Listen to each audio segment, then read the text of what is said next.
لله نحمده ونستعينه ونستغفره ونؤمن به ونتوكل عليه ونعوذ بالله من شرور أنفسنا ومن سيئات أعمالنا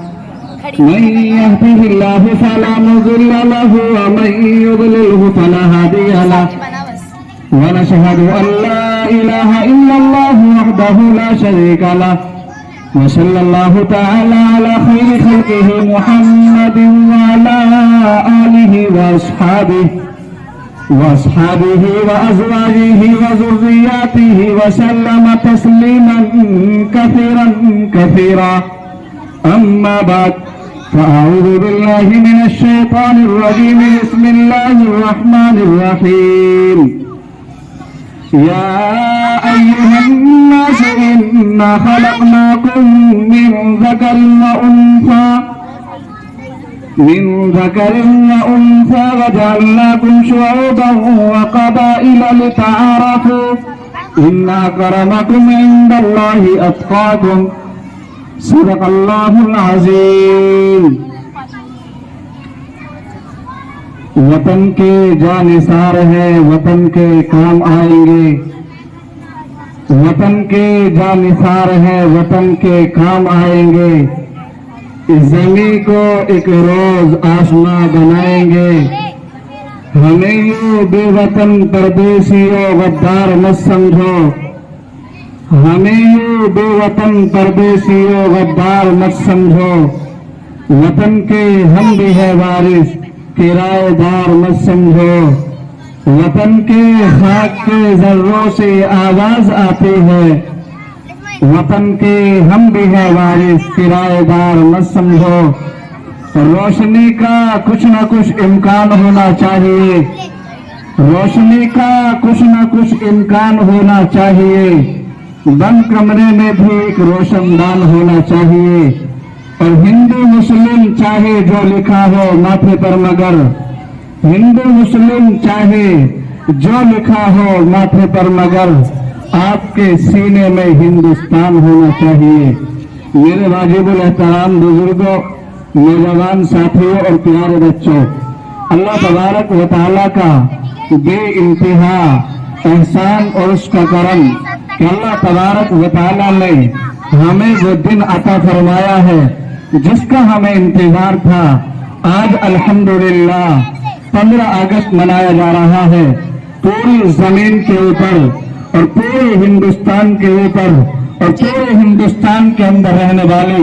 ہر قوم ہر برادری اور جس مذہب سے تعلق رکھنے والا اگر کوئی انسان ہندو سے تعلق رکھنے والا ہے وہ بھی اس دن کو مناتا ہے مسلمان ہے وہ بھی اس دن کو مناتا ہے سکھ ہے وہ بھی اس دن کو مناتا ہے یہ دن بڑی اہمیت کا حامل ہے 15 اگست 1947 کو ہمارا یہ دیش اور ہمارا بھارت انگریزوں کے چنگل سے آزاد ہوا انگریزوں کے ناپاک سائے سے ہمیں آزادی ملی عام طور پر یہ بات بتلائی جاتی ہے کہ ہندوستان کو آزاد کرانے کے لیے سب سے پہلے جنگ 1857 کی جنگ آزادی ہے ایسا نہیں ہے ہرگز ایسا نہیں ہے بلکہ 1857 سے پہلے جو 100 سال کا عرصہ ہے جو 100 سال کی زندگی ہے 1757 سے لے کر 1857 تک اس قوم یعنی